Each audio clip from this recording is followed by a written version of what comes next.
안녕하세요, 건필입니다. 정말 영상 오랜만에 찍네요. 진짜 너무 어색하네. 이게 진짜 거의 한 1년 만에 찍는 영상이다 보니까 보시다시피 아시는 분은 아시겠지만 예전 같지 않죠? 살이 많이 쪘습니다. 살이 많이 쪘고 간단히 근황을 좀 설명하자면 일이 좀 많이 바빴어요. 시간적 여유가 없었고 그동안 제 채널을 운영을 좀 못하고 소홀히 하는 대신에 다른 채널 운영도 좀 해보기도 하고 근데 영상을 못 올리고 있는데도 불구하고 구독자가 야금야금 늘어서 500분이나 됐는데 일단은 구독해주신 분들 너무나도 감사합니다. 네, 감사하고 오늘 영상 주제이기도 한 전세 사기. 전세 사기를 제가 당해서 너무 힘든 나날을 좀 보내느라 영상을 못 올렸는데 전세 사기 제가 말로만 들었지 저도 제가 당할 거라고 진짜 정말 1도 생각 못 해봤어요. 급하신 분들 위해서 먼저 좀 얘기를 드리자면 제가 22년도 1월부터 24년도 1월까지 전세 계약했던 집을 24년도, 그러니까 올해죠, 6월 정도 해서 전에 전셋집을 탈출을 했습니다. 이 영상에도 좀 몇 번 나왔던 집인데 오피스텔인데, 미사에 있는 오피스텔인데 저는 그래도 다행히 보증보험이 들어있어서 그거를 받고 탈출에 성공을 했고, 보증보험 받을 분들 혹은 받으실 분들 영상 끝까지 보시면은 도움이 좀 되실 거예요. 간단히 히스토리부터 좀 설명을 하면은, 일단 저 같은 경우는 2022년도 1월 그 부동산이 이제 가파르게 올라가고 있던 그 시기에 이제 시세 대비 조금 올라가고 있는 오피스텔을 이제 계약을 했어요. 근데 여기를 계약하게 된 이유가 결정적으로 뷰가, 이 뷰 때문에 원래 들어가야 될 시세보다 한 1,000만 원 정도 조금 더 주고 들어가긴 했어요. 이제 전세 대출뿐만 아니라 신용 대출도 조금 무리해서 대출을 받아서 이제 계약을 했어요. 그리고 23년도 들어서 부동산 시장이 이제 정점을 찍고 하락세로 돌아섰던 시기에 소위 말하는 역전세가 난 거죠. 계약 당시보다 전세 시세가 점점 떨어져가지고 임대인한테 연락을 하고 현 상황에 대해서 이제 얼마나 인지를 하고 있는지, 대처를 하고 있는 게 있는지 이런 것들을 좀 물어봤는데, 요게 23년도 3월에 제가 이제 연락을 해서 계약 만료일 기준으로 돈을 준비 중이다. 계약 만료 시점에는 문제없이 퇴실할 수 있게끔 준비를 할 예정이다 라고 답을 받았고, 제가 알겠다. 그치만 현재 역전세랑 현재 시세와 시세 차익이 너무 커져서 좀 불안하니 제가 만기 전에 일부라도 좀 돌려받았으면 좋겠다 라고 했는데, 당장은 목돈이 없고 23년도 10월에 준비가 될 것 같다 라고 저한테 얘기를 해서 일단은 알겠다고 구두 합의가 어느 정도 된 상황이었어요. 근데 이제 제가 10월쯤에 연락을 하니 아니나 다를까 돈이 준비가 힘들다고 하더라고요. 그래 사실 그래요. 아직 계약 전이니까 10월이면 제가 이제 만기까지 한 3개월 정도밖에 안 남아 있던 시기거든요. 그래서 그럼 만기 때는 돈을 전세금을 돌려줄 수 있냐라고 이제 물어봤더니, 제가 계약했던 전세금보다 지금 떨어진 시세가 거의 하나 마이너스 이제 4,5천 정도 되기 때문에 혹시나 하는 마음에 이제 물어봤죠. 만기 때는 문제없이 돌려줄 수 있느냐라고 했는데, 만기 때도 전세금을 못 돌려줄 것 같다.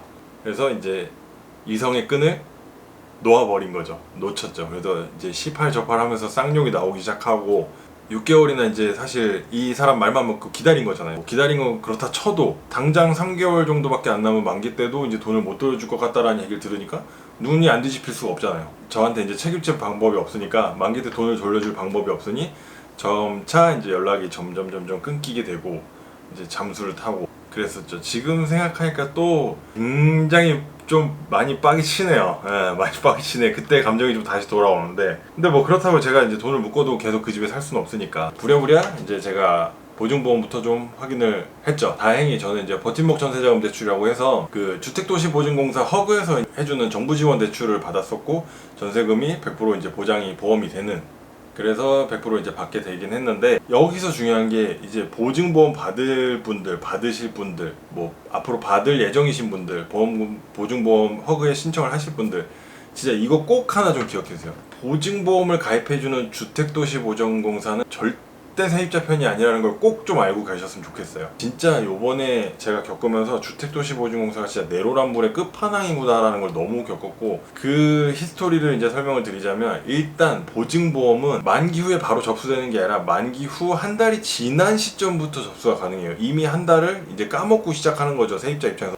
물론 임대인이랑 합의하에 이제 만기 전에 접수를 할 수 있어요. 합의서라든가 이런 걸 작성해가지고 하면 가능한데, 일단 그게 가능한 세입자가 몇이나 될까요? 두 번째로 보증공사에서 이거에 대한 제대로 된 안내도 없어요. 그래서 사실 모르는 분들이 되게 대부분이더라고요. 연락이 제대로 되고 보증보험을 지원해 줄 수 있는 임대인이라면은 합의하에 합의서를 써오시면은 만기 전에라도 보증보험 보험금 신청이 가능해요. 필요 서류 같은 경우는 인터넷에 너무 많이 잘 나와 있으니까 패스하고, 제가 서류를 준비하고 1월 13일 날이 만기였는데 2월 14일 날 서류 다 준비해서 관할 지역인 주택도시보증공사에 오전 11시 20분에 방문을 했어요. 근데 갔더니 12시가 점심시간이라고 접수를 안 받아주더라고요. 11시 20분에 갔는데 12시가 점심시간이라고 접수를 안 받아줘요. 접수건이 많아서 미리 이제 닫는다는데, 제가 11시 20분쯤에 갔는데 제 앞에 한 3명인가 더 있었거든요. 그 세 분은 그럼 도대체 언제 왔다는 거예요? 거의 한 11시부터는 막아놓고 점심을 지금 2시간 처먹는다는 거 아니에요? 접수건이 그렇게 많다면서. 근데 뭐 그래요, 뭐 아쉬운 사람은 뭐 세입자니까 1시가 돼서 이제 입장을 어쨌든 했는데, 와, 저는 그 공공기관에서 그 접수하시는 분이 저 무슨 부모님 원수인 줄 알았어요. 진짜 와, 세상 그렇게 불친절한 끝판왕 처음 봤어요. 우리 부모의 원수한테도 그렇게는 안 할 것 같은데, 제가 뭐 친절함을 바란 건 아닌데 서류 내면은 쳐다도 안 보고 막 자기 할까 하다가 뭐 물어보면은 대답도 쳐다도 안 보고 막 이렇게 하고 이렇게 무성의한, 진짜 와, 무성의함의 끝판왕? 모든 질문이 진짜 다 귀찮다는 듯이 대답하고, 뭐 어쨌든 여차저 접수하고 마지막 안내로 이제 보증보험 접수건이 너무 많아서 이제 보험금 지급까지 3개월 정도 걸린다고 안내를 받았어요. 여기서 이제 중요한 게 그거예요. 보증보험 좀만 알아보시면 아시겠지만 보증보험 보험금 지급일은 약관에 써있기로는 접수일로부터 한 달 이내에 완료가 돼야 된다라고 약관에 분명히 명시가 되어 있어요. 요게 일단 기본적인 원칙이에요. 근데 접수건이 많다는 이유 때문에 3개월이나 더 걸린다고, 지연이 걸린다고 미리 안내를 받은 거예요. 제가 접수하고 2달 동안 아무런 연락을 못 받았어요. 그래서 기다리고 있는데 딱 3개월 되기 일주일 전에 접수가 됐다고 그제서 카톡이 하나 날라오는 거예요. 아니 뭐 얘네들 심사를 일주일 안에 처리하려나 보다, 그래 기다려보자 해가지고 기다리고 있는데 3개월 되기 2일째인가? 3일째인가 연락이 와서, 주택도시보증공사인데 지금 그 신용보증기금에 있는 신용대출이 있으시더라고요. 그래가지고 네, 신용대출 있죠. 그랬더니 이 신용대출 때문에 보험금 지급이 불가능합니다 그러는 거예요. 이게 무슨 신박하고 신랄한 또 개소리인가. 전세대출과 신용대출이 무슨 상관관계가 있으며 접수한 지 3개월 만에 한다는 소리가 지금 이런 신랄한 개소리인가. 그게 알고 보니까 신용보증기금에 제가 이제 신용대출이 전세 만기 되면은 전세금으로 상환을 좀 다 처리를 해버리려고 하고 있었던 건데, 제가 전세금을 못 돌려받는 이슈가 생겨버리면서 이게 저도 본의 아니게 연체가 된 거예요. 물론 연체하면 안 되지만 제가 그래서 신용보증기금에 그 당시에 전화를 먼저 했어요. 제가 지금 전세 사기를 당해서 이런 상황이고 원래 전세금을 돌려받으면 상환을 전액 상환을 하려고 했었던 건데 이런 이슈가 좀 생겼다. 혹시 뭐 좀 유예하거나 할 수 있는 방법이 좀 없겠느냐 물어봤더니, 신용보증기금에서 분명히 그러면은 전세금을 보험금을 돌려받으신 후에 상환할 수 있도록 조치를 좀 처리해드리겠다. 그때까지 연체되는 거는 신용도는 떨어지겠지만 연체되는 거에 대해서는 저희 쪽에서 어쨌든 어느 정도는 이제 감안을 하고 뭐 알고 있겠다. 어떻게 접수를 처리를 해드리겠다. 뭐 이렇게 그래도 어떻게 도와주는구나. 그래서 피해자니까 이렇게 도와주려나 보다 이러고 있는데, 그 얘기하고 난 지 2달 정도 지나 별다른 아무런 연락 없이 갑자기 연체를 빌미로 압류를 걸어버린 거예요. 신용보증기금에서. 그러니 주택도시보증공사에서는 너 압류가 걸려있기 때문에 보험금을 돌려줄 수 없어. 근데 아까 제가 분명히 얘기했죠.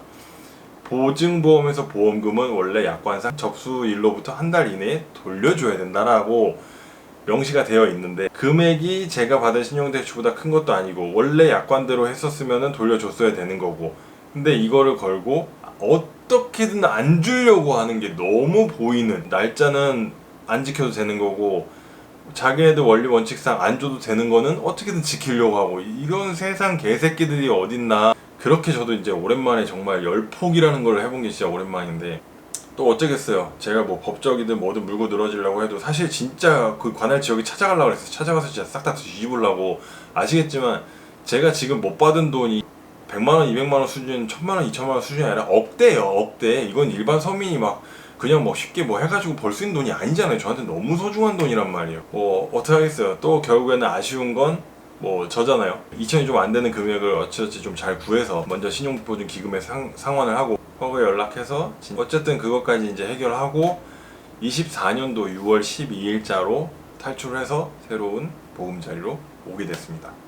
이게 너무 큰 트라우마라 이제는 지금 이제 웃으면서 이제 좀 이런 걸 설명하고 얘기할 수 있었는데 그동안 진짜 얘기를 너무 이 멘탈이 너무 나가 있어가지고 일도 제대로 못하고 그랬고 많이 힘들었는데, 그리고 보증보험을 받을 예정이신 분들 담당자나 이쪽에다가 뭐 일주일에 한 번씩은 연락을 하시면서 이게 좀 쪼아주는 게 좀 필요해요. 보험금을 받을 대기 중이신 분들이나 아니면 받을 예정인 분들, 보증보험 신청하실 분들이 막 모여있는 커뮤니티도 있어요. 근데 그런 데도 가보면은 저는 어떻게 보면 좀 빨리 받은 편이에요.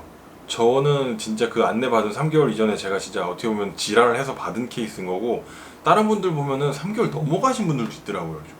와, 이거 보면서 진짜 그래도 나는 좀 빨리 받은 편이구나 이렇게 위안 아닌 위안을 좀 삼기도 했고, 이게 제가 전세 사기라고 이제 아까 뭐 표현하고 썸네일에도 쓰기는 했지만 이게 또 참 웃긴 게 엄밀히 따지면 전세 사기가 아니래요. 전세 사기라 하면은 법적으로 제가 그 전셋집에 들어가는 계약을 할 당시부터 임대인이 저한테 돈을 안 주려고 하는 목적을 제가 입증을 해야 된대요. 이게 말도 안 되는 개소리죠. 얘가 돈을 나한테 안 주려고 한다. 사기 치려고 맘먹으면 누구 못 속이는 게 말이 안 되잖아요. 다 속일 수 있잖아요. 그래서 그런 말도 안 되는 개소리를 하더라고요. 근데 뭐 일단 그 당시에는 저도 진짜 임대인이랑 정말 많이 싸우고 제 임대인 집도 엄청 여러 번 찾아갔었거든요.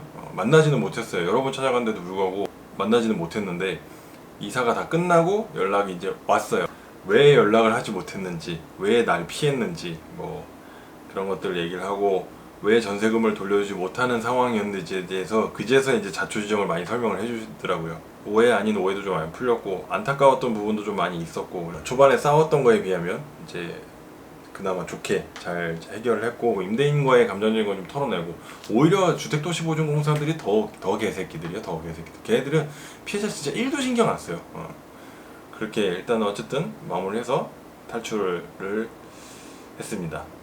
앞으로는 이제 소소한 브이로그를 좀 이제 다시 올려볼 예정입니다. 원래 이 채널이 아시겠지만, 아시는 분들은 아시는데 제가 원래 이제 우리 뚱땡이 성장 영상 겸 이제 만들었던 건데 제가 1년 넘게 영상을 못 올리면서 우리 뚱땡이가 초등학생이 됐어요. 그래서 이제는 그런 애기애기한 모습이 갑자기 없을 거예요. 이제 예전처럼 막 이렇게 막 그런 뚱땅뚱땅거리고 이런 모습들이 좀 많이 없고 확 커져가지고 지금부터라도 더 영상을 좀 더 많이 최대한 일주일에 하나라도 좀 남겨보려고 노력은 좀 할 예정입니다. 다음엔 우리 뚱땡이랑 보내는 브이로그로 좀 찾아오도록 하겠습니다. 감사합니다.